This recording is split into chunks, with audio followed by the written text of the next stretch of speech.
We all have a system of ethics. For most of us, it may not be a highly structured system, and yet we continuously employ various guides that help us make decisions. Yet some people actually prescribe systems of ethical analysis. 3 of these are metaethics, normative ethics, and applied ethics. Let's take a look at metaethics first. Meta means about. What are our ethical principles about? Where do they come from? What do they mean? 2 main issues within metaethics focus on the origins of ethics. Is morality humanly constructed, or is morality something that exists apart from humans, or both? What guides our decisions about right and wrong? A Christian perspective would hold that objective morality, a universal understanding of morality, exists because God embedded a moral code, which some would call our consciences, into his human creation. The second field of study is normative ethics. This area of ethical study seeks to determine norms or standards for right and wrong behavior. The 3 major types of theories within normative ethics are virtue theories, duty theories, and consequentialist theories. Virtue theories focus on demonstrating virtues, good behavior, while avoiding vices, bad behavior. Duty theories focus on our obligations. Consequentialist theories look at the results of our actions. The results determine the rightness of the action. Let's go back to virtue theory. Plato articulated a form of a virtue theory. He believed that there were cardinal virtues that we should pursue over all other virtues. According to Plato, these cardinal virtues are wisdom, courage, temperance, and justice.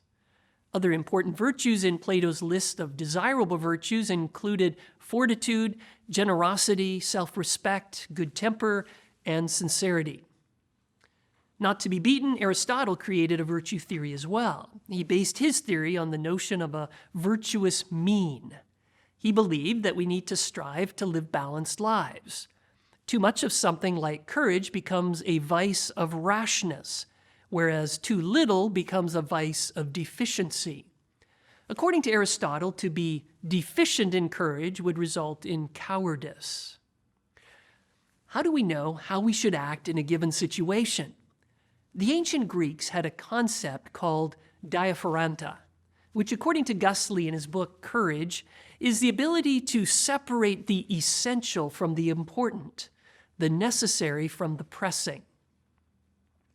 W.D. Ross proposed a duty theory based on prima facie, or apparent self-evident duties.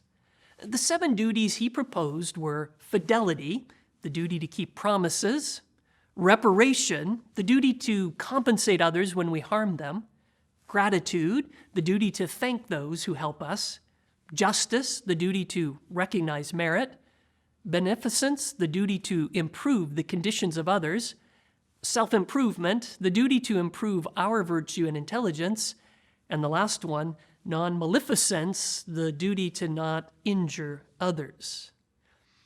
Ross acknowledged that these duties are sometimes in conflict with one another, and we must choose the prima facie duty or the one that stands out as being the most apparent in the situation.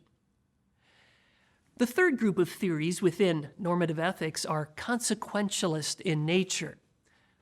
As the name suggests, they're concerned about the consequences or results of an action. For example, ethical egoism determines rightness based on the outcomes for the agent of the action.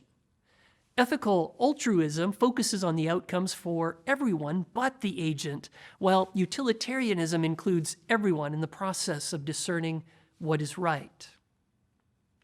All of the theories we've looked at under normative ethics are based on norms or values. The virtue theories value some virtues over others. The duty theories extol certain duties because they protect specific values. The consequentialist theories focus on a valuing process that determines whether an outcome is favorable. Values drive these theories. This is one reason why it's important for you to understand your core values as they continuously play into your decision-making. Okay, let me give you an example of how these theories work together in creating an ethical framework. Several years ago, I did a presentation on business ethics at a Rotary Club. I proposed that ethical business people do 6 things. They pursue integrity, act fairly, respect people, strive for excellence, serve others, and live courageously. Notice how the list has elements from all 3 normative theories. The list contains virtues such as courage and integrity. In addition, I framed the characteristics as duties, using action verbs like pursue, act, and strive. It's also apparent that some of the characteristics, such as respecting people and serving others, have a strong consequentialist orientation. If I'm respecting people and serving their best interests, then my actions must be okay because I'm acting for the good of others. The point is that our personal ethical frameworks, the values-based grids that inform our important decisions, often borrow from all 3 types of normative systems. As this session ends, I'd encourage you to take some time to reflect on the virtues, duties, and consequentialist ideas that influence your decision-making and how you can strengthen your ethical framework so that you can make even wiser decisions in the future.